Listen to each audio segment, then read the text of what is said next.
Okay, Paul, the start of the championship season is nearly upon us. What are your hopes ahead of it? We've already set our goals and plans for the year. The words consolidation, survival have already been banned from the dressing room. We're thinking top 5 finish this year would be lovely. And obviously try and win a one-day trophy as well. I think that the squad's as well as prepared I've ever seen in terms of fitness and practice and our tour in Barbados. So there's a real challenge ahead of us, but we're all looking forward to it. You must feel that time has flown by during pre-season. How do you think the preparations have gone in preparation for tomorrow?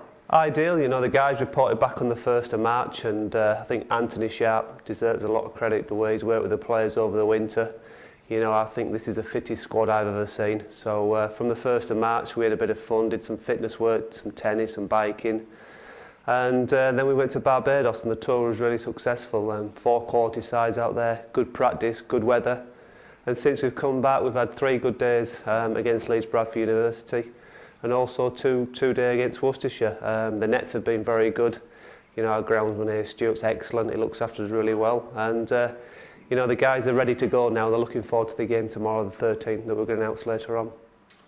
You were handed some disappointing news about Danish earlier in the week, concerning his availability not being what we obviously originally expected and hoped for. What are your feelings on that? Well, initially disappointment, but not surprised to be honest with the PCB. Danish has not really been involved in one-day cricket for a couple of years with Pakistan, so he asked us whether he could stay back for this tournament.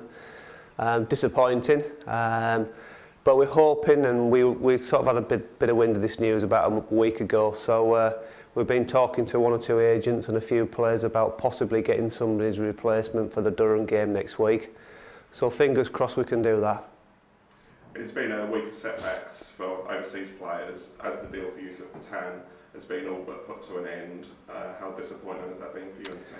Well, it's frustrating. I think when you look at all other counties around the country that we're all in the same boat trying to get quality overseas players in at the moment, with the IPL being on and obviously the World Cup 2020 is taking place next month. You know, it's very difficult to get that high quality overseas player in because the cupboard's slightly bare at this moment in time. And so we always felt with the ideal overseas player, Danish, not being involved in one-day cricket. You know, we expect him to get picked for Pakistan against England this summer in the Test series. So we've got a couple of names lined up to take over from him from sort of July, August time. So it's frustrating, but we're all in the same boat. And there are some decent players out there, so hopefully we can get some decent players to the club for the season.